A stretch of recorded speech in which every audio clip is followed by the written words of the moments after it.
Mesdames et messieurs, bonsoir et bienvenue dans cette nouvelle édition. Tout de suite, direction en Turquie pour commencer. Le président de la République de Madagascar, Andrazouel, a rencontré ce matin le président turc Recep Tayyip Erdogan au Max Royal à Antalya en Turquie.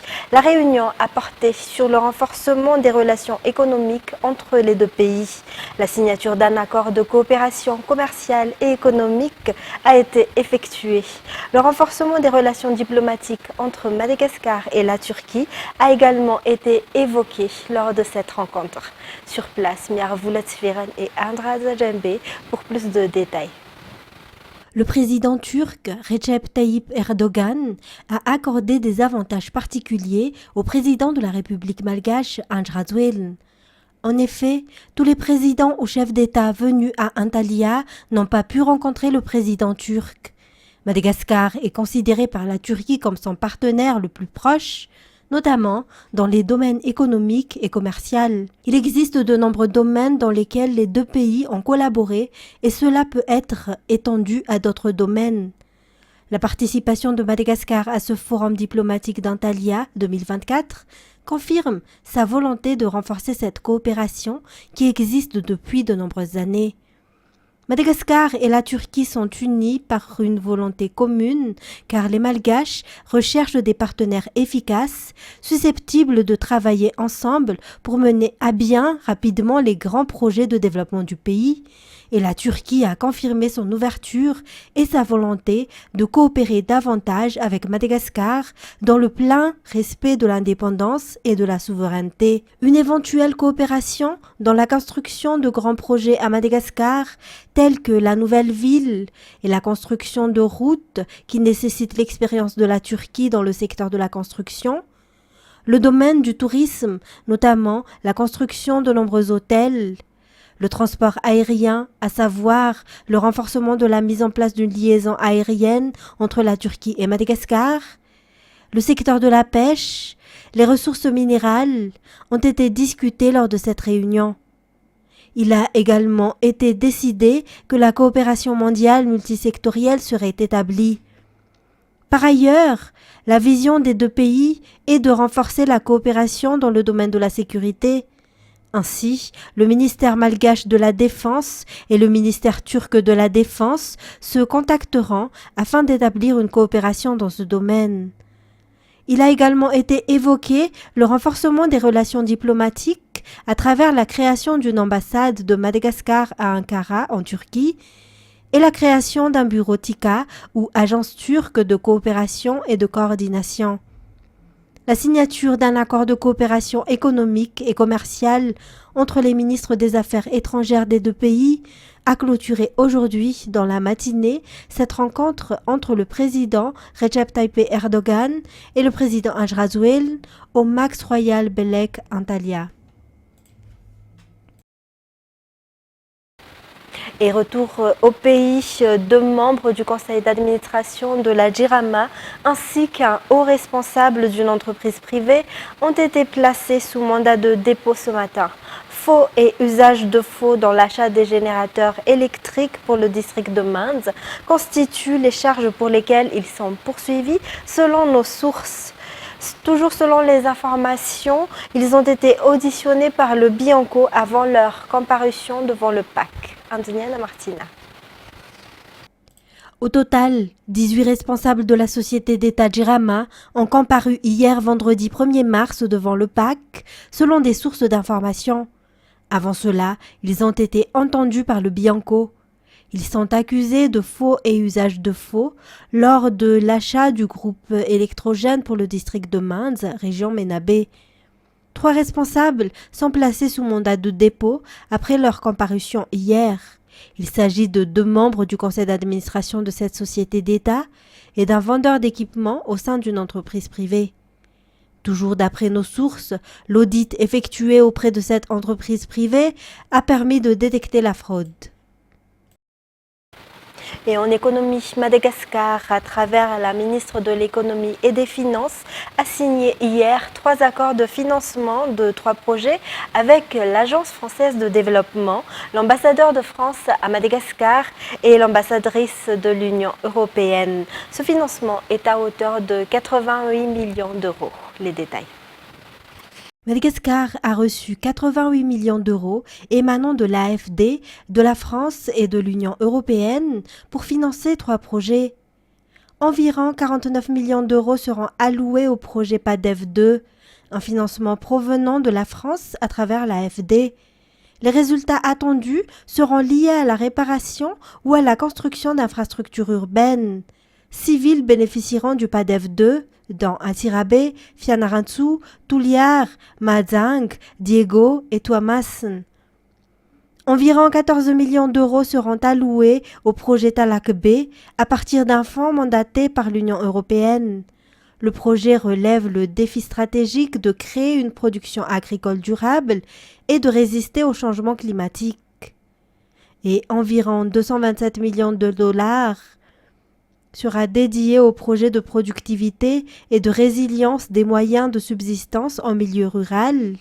Il est financé par la France à travers l'AFD à hauteur de 25 millions d'euros et par la Banque mondiale à hauteur de 200 millions de dollars. Le projet vise à augmenter les rendements du riz dans les régions Alochamangour et de Sofia, augmentant ainsi la quantité de produits sur le marché. Les signatures de ces 3 accords se sont tenues hier à Mazarif entre la ministre des Finances, l'Agence française de développement, l'ambassadeur de France à Madagascar et l'ambassadrice de l'Union européenne, en présence du Premier ministre.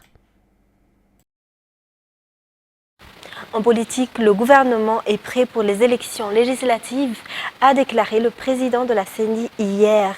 Le budget prévu par la loi des finances 2024 est suffisant pour la préparation des législatives. Par contre, il n'y a plus d'argent dans le basket fund. A-t-il poursuivi? Toutes les sommes ont été dépensées lors de la présidentielle. C'est Irlande pour plus de détails. La liste électorale qui sera utilisée pour toutes les élections organisées à Madagascar cette année sera publiée à la mi-mai, a déclaré le président de la CENI. Concernant les législatives, la CENI n'a pas de problème financier, a-t-il soutenu, et le gouvernement est prêt pour cette élection. En revanche, le budget pour les élections communales reste encore à définir selon lui.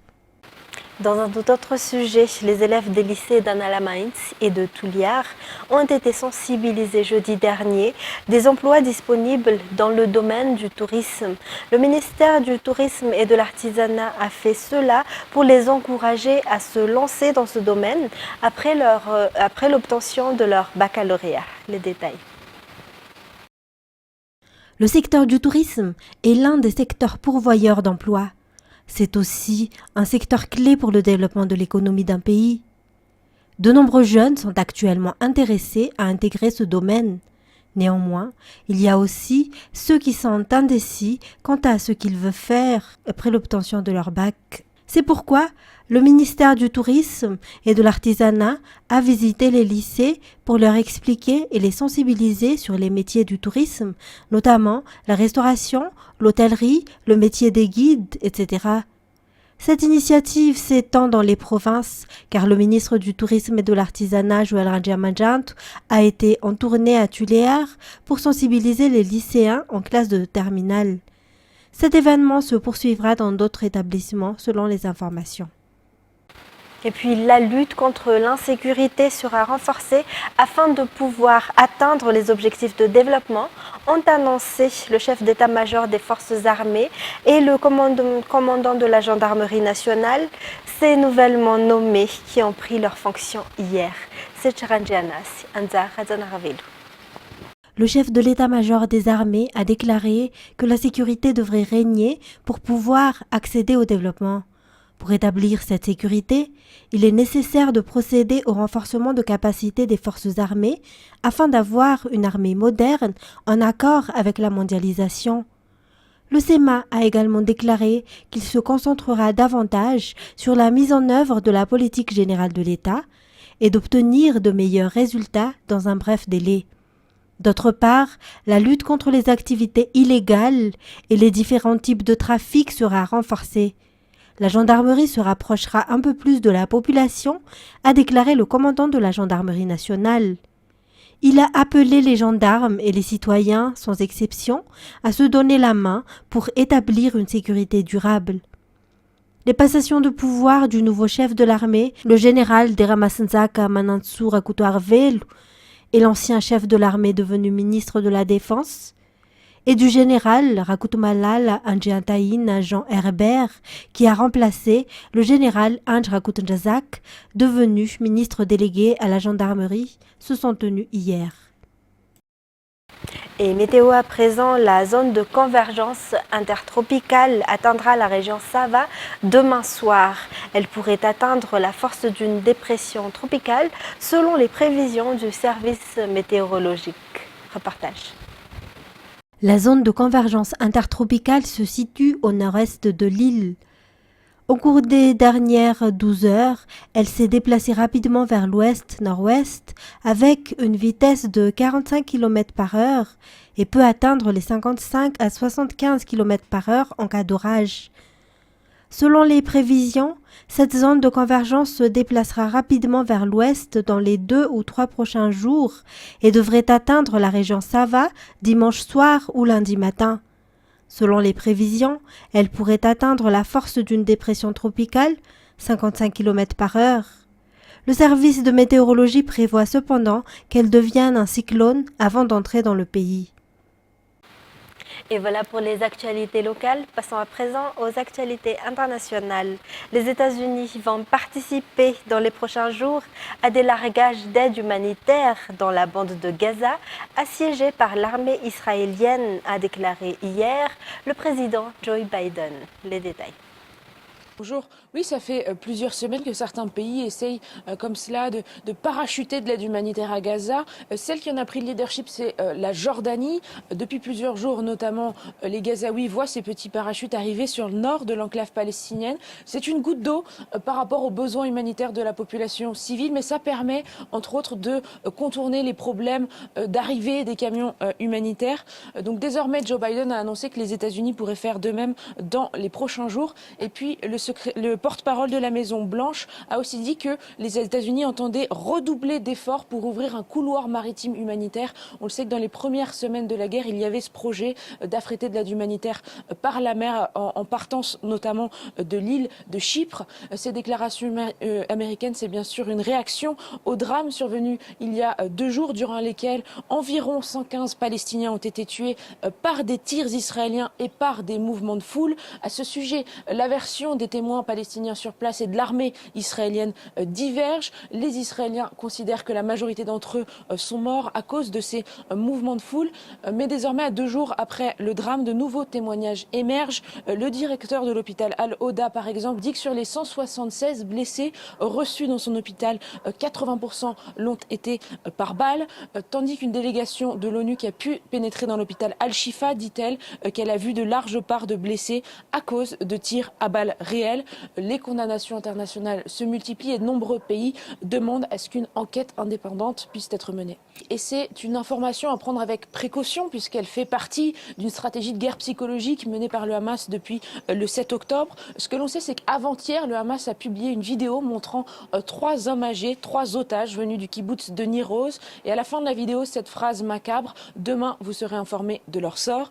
Eh bien, le porte-parole du Hamas a annoncé que ces 3 otages ainsi que 4 autres qui n'ont pas été nommés auraient été tués par des bombardements israéliens. Il n'y a à l'heure actuelle pas de confirmation des autorités israéliennes et cela advient donc, on le disait aussi, après cet événement tragique durant lequel 115 Palestiniens ont été tués. On comprend aussi en ce sens la stratégie de guerre psychologique du Hamas. Et puis ces événements, ils pourraient aussi avoir des conséquences sur les négociations.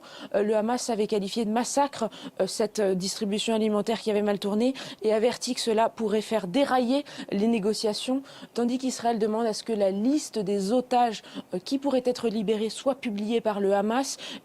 Israël conditionne cela à la poursuite des négociations, puisque hier, elle a annoncé que les négociateurs pourraient arrêter de participer aux discussions tant que cette liste ne serait pas publiée.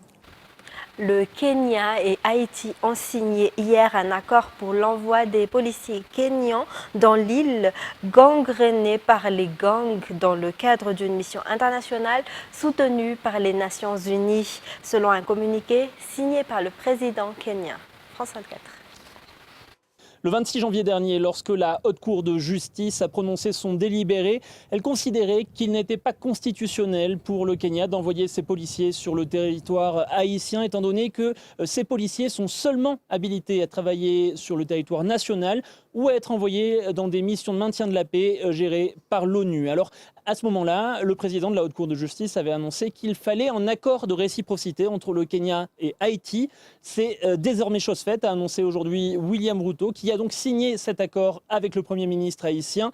Haïti demande officiellement au Kenya d'envoyer ses policiers sur le territoire haïtien. Alors, que va-t-il se passer maintenant ? Eh bien, il peut de nouveau y avoir une suite judiciaire à cette affaire. L'opposition, la société civile peuvent de nouveau porter l'affaire devant les tribunaux. Et si ce n'est pas le cas, eh bien, le président kényan, William Ruto, devrait finalement réussir à envoyer ses policiers sur le territoire haïtien. On parle d'environ 1000 hommes de différentes unités. Il y a des gardes-frontières, il y a des hommes responsables du maintien de l'ordre public lors de manifestations ici au Kenya. Environ 1000 personnes donc, qui devraient arriver dans les prochains mois en Haïti.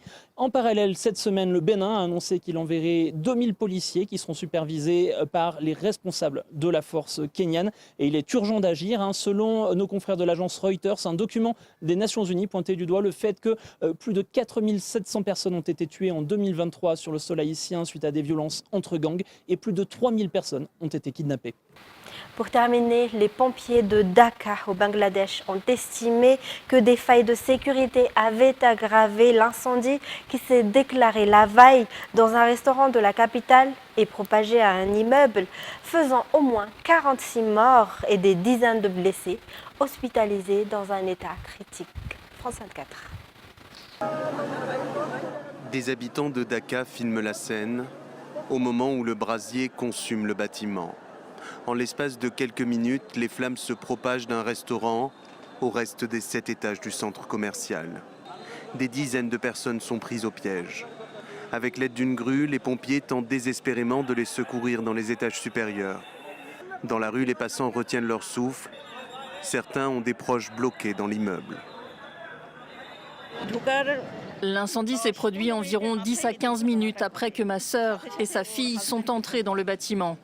Ma sœur a appelé son mari et lui a dit que le bâtiment était en feu, qu'elles étaient coincées et qu'elles avaient besoin d'aide.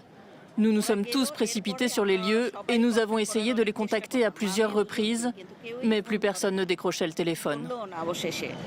Les premiers éléments indiquent que l'incendie a été provoqué par une fuite de gaz, puis aggravé par l'explosion de bouteilles de gaz stockées en vrac dans les cages d'escalier et les cuisines des restaurants. Le bâtiment présente également des failles de sécurité. Il ne dispose que d'un seul escalier et aucune sortie de secours. Le bilan humain est lourd.